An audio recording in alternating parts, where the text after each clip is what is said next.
Hindi umanot tugma ang impormasyon ng pagpasok ni Alice Guo sa bansang Malaysia. Ayon sa Bureau of Immigration, isang paalis na eroplano kasi ang flight number na nakasaad sa manifesto ng Malaysia imbis na parating. Kinumpirma naman ni BI Deputy Spokesperson Melvin Mabulak na nasa Indonesia pa hanggang sa ngayon si dating Bamban Tarlac Mayor Alice Guo.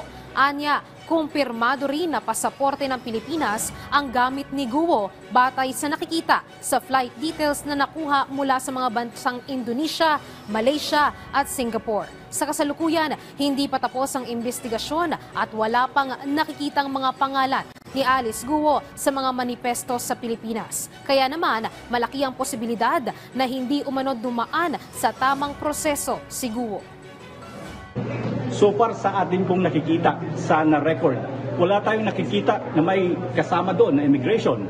But we are going to ensure the public na lahat po ay dapat managot kung sino man po ang tumulong.